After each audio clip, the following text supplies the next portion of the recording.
Smart saving plan తో మీ ఆత్మీయులకు ఉజ్వలమైన సురక్షితమైన జీవితం అందించండి. టాటా ఏఏతో ఇది సాధ్యం. సుమారు 4 ఏళ్ల కింద పసుపు అంటే భయపడే అంటే అంత తక్కువ ధర పసుపు అంటే భయపడే స్టేజ్ నుంచి ఈరోజు పసుపు పండించడానికి ఉత్సాహం చూపిస్తున్నారంటే ఆ క్రెడిట్ మన ఎంపీ గారికి దక్కుతుంది. 30 సంవత్సరాల చిరకాల రైతుల కోరిక పసుపు బోర్డు, దాంతో పాటు జాతీయ పసుపు చైర్మన్ గా మనందరికి సుపరిచితులు రంగారెడ్డి గారు కావడం నిజంగా చాలా సంతోషదాయక విషయం.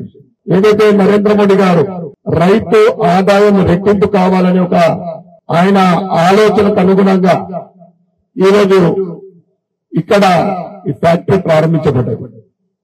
అంటే మనం పండించిన పంట వయారా కాకుండా డైరెక్ట్ గా ఒక వ్యాపార సంస్థకు లేకుంటే మనమే పసుపు పొడి తయారు చేసి ఒక ఈ సొసైటీ నుండి డైరెక్ట్ గా మధ్యవర్తి లేకుండా, అది నరేంద్ర మోడీ గారి ఆలోచన. మనం పండించిన పంట ఎక్కడన్నా అమ్ముకోవచ్చు, ఒక సొసైటీగా ఏర్పడి అది డైరెక్ట్ గా ఎక్స్పోర్టా లేకుంటే ట్రేడర్ దగ్గరికి తీసుకెళ్లే ఈ ఆలోచన, దానికి అనుగుణంగా మీరు ఈ ఫ్యాక్టరీని ప్రారంభించడం. ఈ యొక్క ఫ్యాక్టరీ నేనేమో చెప్తున్నా అంటే తెలంగాణలో మొట్టమొదటి అయినా మరి తిరుపతి రెడ్డి గారికి నేను కోరుతా ఉన్నా, బాధ్యత పెరిగింది.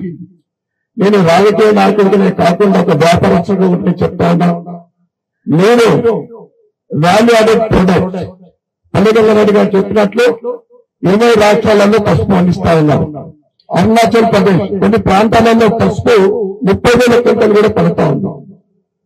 అది న్యాచురల్ గా పండిస్తున్నారా, మరి ఏ విధంగా పండిస్తున్నారో మీరు పసుపు రైతులు ఇంకా క్వాలిటీ పసుపును ఏ విధంగా పండించాలా, దానికి ఈరోజు ప్రభుత్వము అనేక రకాలుగా సహకరిస్తా ఉంది.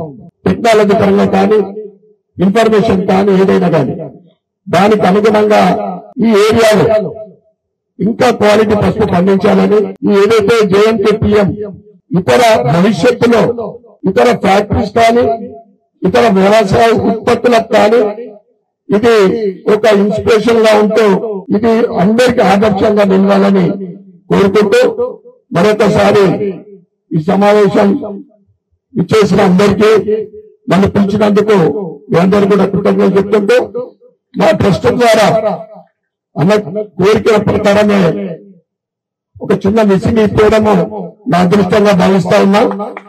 వారికి నాకు ఈ అవకాశం ఇచ్చినందుకు మీకు ధన్యవాదాలు చెప్పుకుంటూ భారత్ మాతాకి